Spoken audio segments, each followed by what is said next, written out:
Stop lakukan 8 kesalahan bisnis owner pemula ini yang bisa bikin bisnis kamu mati.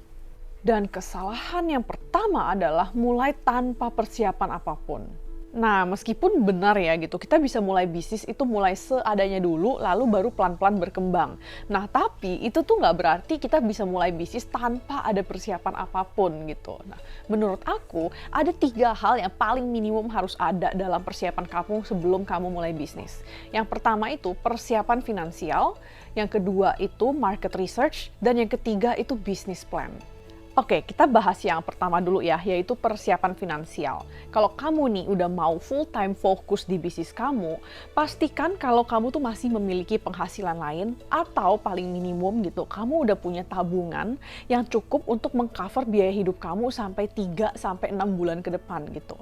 Nah, kenapa? Karena bisnis itu di awal-awal kemungkinan besar belum profit, dan kalau ada profit pun kemungkinan besar belum cukup untuk mengcover biaya hidup kamu.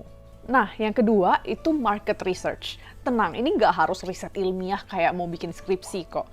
Yang paling penting itu kamu udah kenali dan tentukan target market untuk bisnis atau produk kamu itu siapa.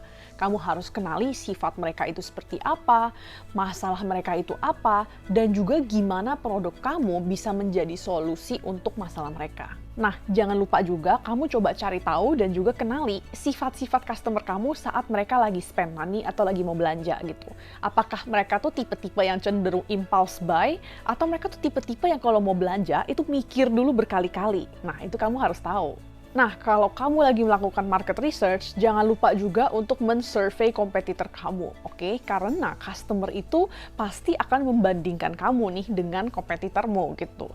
Jadi berguna banget buat kamu untuk kamu tahu keunggulannya kompetitor itu apa dan keunggulan kamu itu apa. Biar nanti kamu bisa tekankan keunggulan kamu yang mungkin nggak dimiliki kompetitor. Nah, yang ketiga adalah business plan. Gak usah mikir susah-susah karena keren gitu kayak kedengarannya business plan, tapi fokusnya di sini aja gitu. Jadi hasil yang udah kamu lakukan di market research, yaitu target market dan kompetitor, itu masukin aja ke business plan.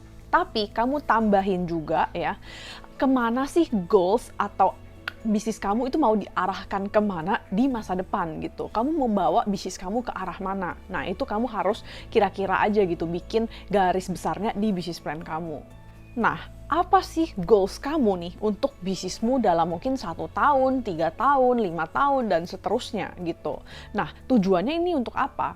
Biar nanti suatu hari saat kamu tuh lagi mikirin strategi jualan untuk bisnis kamu bisa cek kembali ke goalsnya bisnis kamu atau visi bisnis kamu, dan kamu bisa pastikan kalau semua strategi yang kamu buat itu sesuai dengan goals jangka panjang kamu dan juga bisa membantu kamu untuk mencapai goals itu. Oke, kesalahan berikutnya yang sering banget dilakukan oleh business owner pemula adalah underestimate cost dan overestimate omset.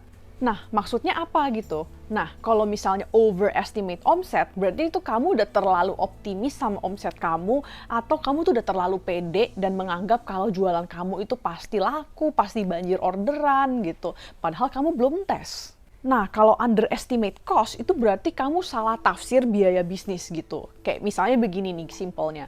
Misalnya awal-awal kamu pikir, kayaknya biaya untuk jalani bisnis itu cuma biaya stok barang kayak gitu. Dan ternyata setelah kamu jalani gitu, banyak banget biaya-biaya tak terduga yang kamu harus keluar dan akhirnya kamu kaget dan panik. Nah, kalau kamu udah terlanjur overestimate omset dan underestimate cost, bisnis kamu tuh bisa kacau balau karena kamu bakal kaget karena jualanmu itu ternyata nggak selaku itu, tapi biayanya udah terlanjur tinggi. Kalau ini pertama kali kamu bisnis, lebih baik kita tuh prepare for the worst gitu ya. Jadi lebih baik kita tuh udah siap-siap duit, siap-siap backup plan, in case kalau jualan kita itu nggak serame atau nggak selaku ekspektasi kita.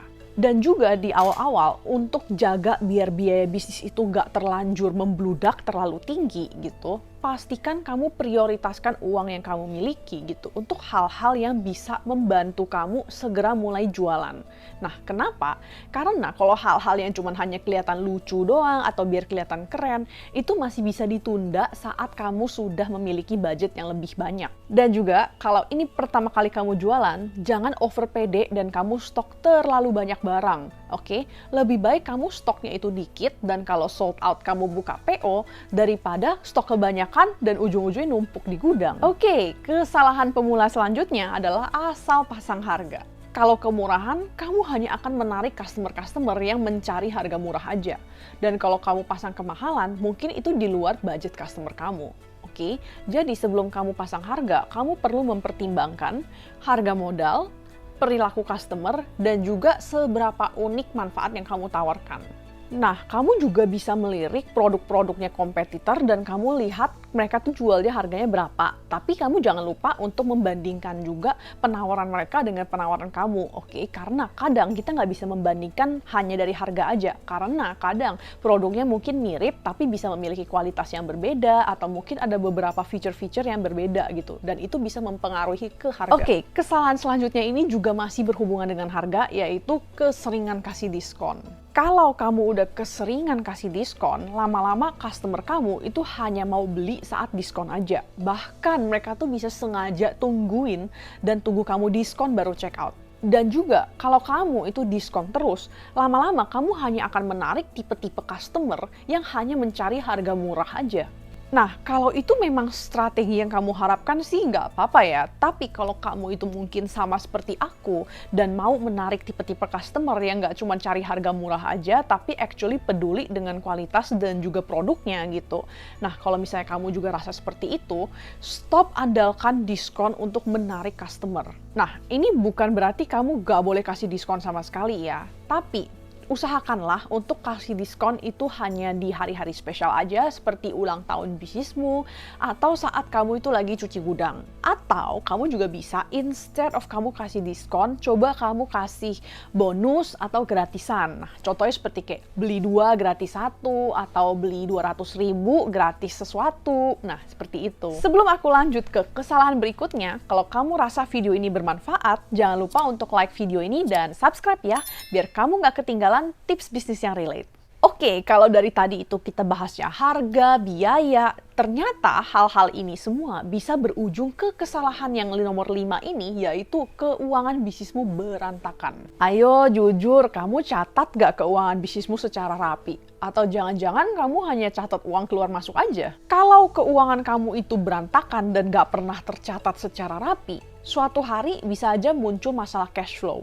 Dan parahnya, kamu bisa-bisa nggak tahu kenapa dan kamu juga bingung mau cari taunya gimana karena kamu nggak ada catatannya rapi, berantakan semua gitu. Tenang-tenang, kamu nggak harus jadi konsultan keuangan atau belajar jadi akuntan kok. Yang penting kamu ngerti hitungan profit, hitungan biaya modal, biaya operasional, laporan keuangan yang simple, dan juga pembagian profit ke owner. Dan by the way, ini aku udah pernah bahas lengkap di kelas aku, yaitu Small Business Finance ya. Dan ini materinya khusus aku buat untuk business owner pemula yang mau banget belajar dasar-dasar keuangan bisnis. Langsung kepoin aja ya, linknya ada di description. Nah, kesalahan selanjutnya adalah kamu terlalu maksa lakukan semuanya sendiri. Of course, kalau kamu itu posisinya baru banget mulai dan budget kamu juga pas-pasan banget, itu wajar kalau kamu masih melakukan semuanya sendiri. Nah, tapi kadang-kadang sering muncul nih, udah kelamaan dan udah terlalu nyaman melakukan semuanya sendiri, dan akhirnya males hire orang, atau mungkin terlalu perfectionist gitu. Biasanya nih, yang ada di pikirannya orang perfectionist, itu mereka mikir gini, kalau misalnya aku hire orang, nanti hasil kerjanya nggak sebagus aku. Atau mungkin kamu pernah dengar seperti ini, kalau aku bisa sendiri, kenapa aku harus hire orang? Harus hemat-hemat dong. Menurut aku ya, yang benar itu, kalau memang mampu untuk hire orang, kenapa harus sendiri? Menurut aku, selama kamu punya budget yang cukup dan juga pekerjaan itu bisa dilakukan oleh orang lain, hire aja gitu. Karena itu akan membantu bisnis kamu untuk grow. Dan juga kamu jadi lebih punya banyak waktu untuk fokus di hal-hal lain dan juga masa depan bisnismu.